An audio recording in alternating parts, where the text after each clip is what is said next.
Pois xa está preparado todo para esta segunda feira portugalega.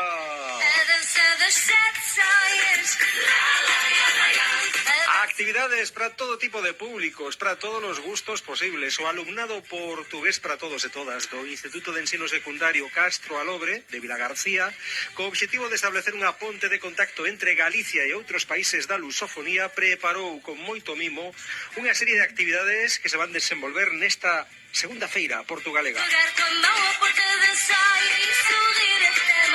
Vai ser na Casa da Xuventude de Vilagarcía, que xunto con Garousa Moza fan posible esta iniciativa. Imos saudar a Marisa Moreda, ela é profesora de galego neste Instituto de Vilagarcía, que ademais é organizadora da primeira e da segunda edición da feira. Hola Marisa, boas tardes. Hola, boa tarde. 26 de abril, Casa da Xuventude, non? Exactamente, mañá teremos un montón de actividades que preparou o alumnado do Castro Alobre e convidamos a todo o mundo a participar. Vai haber un achegamento ás músicas da lusofonía a través do hip hop, por aí empeza todo. Exactamente, comezaremos ademais coa visita dun profesor que estivo ano pasado que non puide asistir porque, bueno, por un compromiso, entón abrirá él xunto con Fernando Fernández Rego. Teremos despois un momento musical con Pati Castro que nos cantará os fados e despois xa comezan todas as actividades que foron organizando ao longo de todo este trimestre o alumnado. E obradoiros tamén de gastronomía brasileira, non, Marisa? Tamén, o ano pasado foi un dos maiores éxitos, este ano teremos dous. Un, creo, falo de memoria agora mesmo, creo que era 5 ou 5:30 e outro a 6:30. Entón a xente pode ir, cociñará, faremos brigadeiros e despois pois pode degustalos. E para ir baixando despois a comida, introducción á capoeira, non está mal. Exactamente, está todo pensado. Ese obradoiro será impartido porque, bueno, nesta segunda feira, como novidade, pois decidimos pois falar coas familias, sobre todo aquelas que teñen pois orixe portuguesa e brasileira, e a verdade é que non temos máis que palabras de agradecemento, porque directamente dixeron que sí, que estarían aí.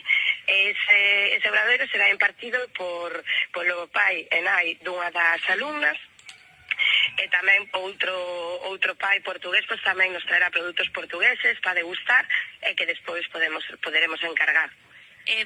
Marisa, para ir Dime. hai que ser alumno ou os que non somos alumnos tamén podemos achegarnos a talo?